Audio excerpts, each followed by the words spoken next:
Siapa di sini yang suka banget belanja di Indomaret atau Alfamart? Pasti hampir semua orang pernah kan? Tapi, apakah kalian tahu? Dulu perusahaan-perusahaan raksasa ini bahkan pemiliknya pernah di ujung tanduk, hampir bangkrut dan hancur. Bagaimana caranya mereka bisa bertahan dan jadi sebesar ini? Jangan lupa subscribe, like, dan komen ya. Simak sampai habis. Bagian 1. Kisah perjuangan Antoni Salim Indomaret.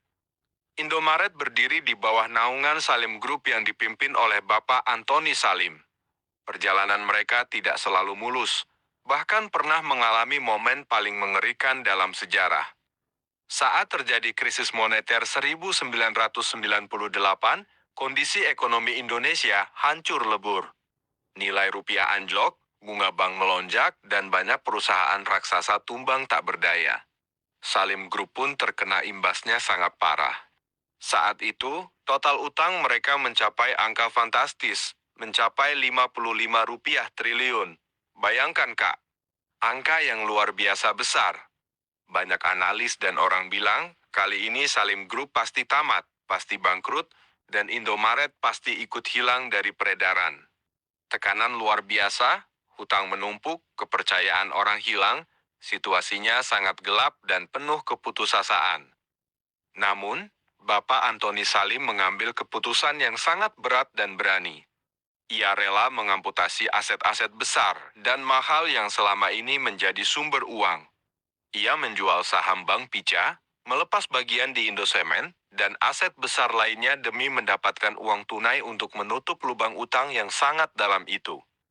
Tapi ada satu hal yang tidak pernah ia sentuh, yaitu bisnis retail dan pangan, termasuk Indomaret. Kenapa? Karena beliau sangat yakin, sekapal apapun krisisnya, orang tetap harus makan, orang tetap butuh gula, teh, beras, dan kebutuhan dapur. Justru di saat susah, bisnis kebutuhan pokok adalah penyelamat. Keputusan itu benar-benar menyelamatkan nyawa perusahaan. Dari situasi hampir mati suri, Indomaret justru bangkit semakin kuat, membuka cabang di mana-mana, dan sekarang menjadi raja minimarket dengan lebih dari 20.000 gerai. Bagian 2. Kisah perjuangan Joko Susanto Alfamart. Kalau cerita Indomaret sudah luar biasa, kisah Bapak Joko Susanto, pemilik Alfamart, ini jauh lebih menyentuh hati dan penuh perjuangan dari nol. Bapak Joko Susanto latar belakangnya sangat sederhana. Ia hanya lulusan SMP, ia tidak bisa melanjutkan sekolah ke jenjang yang lebih tinggi karena keterbatasan ekonomi dan kondisi zaman. Sejak muda, ia sudah harus bekerja keras membantu orang tuanya di sebuah warung kecil bernama Toko Sumber Bahagia. Bayangkan kerasnya hidup saat itu. Dari pagi buta sampai malam, ia harus melayani pembeli, mengangkat barang dagangan yang berat, menghitung uang receh demi receh, dan hidup sangat hemat. Tidak ada gaji, tidak ada fasilitas, yang ada hanya keringat dan lelah. Tapi musibah terbesar datang di tahun ke-1976. Toko dan kios tempat ia berjuang selama bertahun-tahun itu terbakar habis tanpa sisa. Api melahap segalanya. Barang dagangan, uang hasil jerih payah, semua lenyap dalam sekejap mata. Saat itu rasanya pasti dunia sudah berakhir. Orang lain mungkin akan menangis, menyerah, dan putus asa selamanya. Tapi bukan Bapak Joko. Dengan sisa tenaga dan semangat baja, ia bangkit lagi. Ia memulai dari nol sekali lagi, bahkan lebih kecil dari sebelumnya. Ia tidak mengeluh. Ia fokus berdagang, awalnya dari rokok, lalu perlahan naik kelas menjadi distributor besar. Hingga akhirnya pada tahun 1989, cikal bakal Alfamart mulai terbentuk. Pernah juga bisnis ini hampir lepas dari tangannya saat ada perubahan saham. Tapi dengan keberanian dan keyakinan penuh, ia membeli kembali dan membesarkannya sendiri. Kini, Alfamart sudah memiliki lebih dari 17.000 toko dan Bapak Joko Susanto menjadi salah satu orang terkaya di Indonesia. Dari lulusan SMP, dari toko yang terbakar, menjadi raja minimarket. Bagian 3, rahasia bisa bertahan dan tidak ribut. Nah, pertanyaannya, kenapa dua perusahaan sebesar ini saingan ketat, tapi tidak pernah ada berita ribut, saling jatuhkan, atau perang harga yang menjatuhkan. Rahasianya ada pada kedewasaan dan strategi yang cerdas. Pertama, mereka punya jalan sendiri-sendiri. Indomaret membangun citra sebagai toko yang lengkap. Mau cari apa saja ada, dari sabun sampai obat, dari bayar listrik sampai beli tiket. Mereka raja kelengkapan.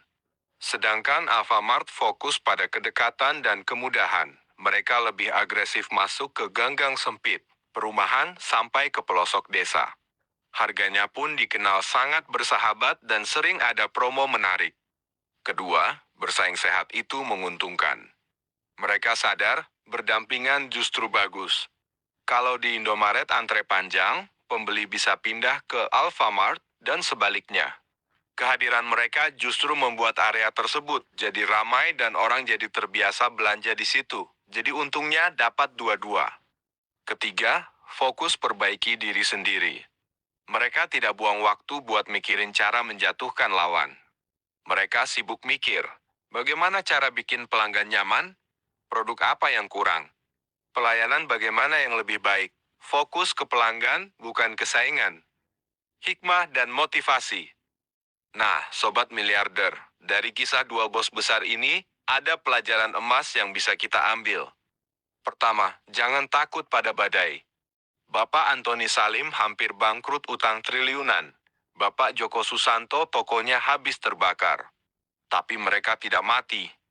Justru dari situasi paling buruk itulah karakter mereka ditempa. Kalau kamu sedang susah sekarang, ingat, setelah hujan pasti ada pelangi. Yang penting jangan menyerah. Kedua, kerja keras itu nyata. Pendidikan formal itu penting, tapi semangat pantang menyerah itu segalanya. Bapak Joko membuktikan, lulusan SMP pun bisa jadi miliarder asal mau bekerja keras dan jujur. Ketiga, bersainglah secara elegan. Dalam bisnis atau kehidupan, punya saingan itu wajar. Tapi jadilah orang besar yang tahu cara menghormati orang lain. Fokuslah jadi versi terbaik dari dirimu sendiri, maka kesuksesan akan datang dengan sendirinya. Nah, itulah kisah luar biasa di balik Indomaret dan Alfamart yang mungkin belum banyak orang tahu. Semoga cerita ini bisa membakar semangat kalian semua ya. Jangan lupa subscribe channel Miliarder Official ya. Sampai jumpa di video selanjutnya.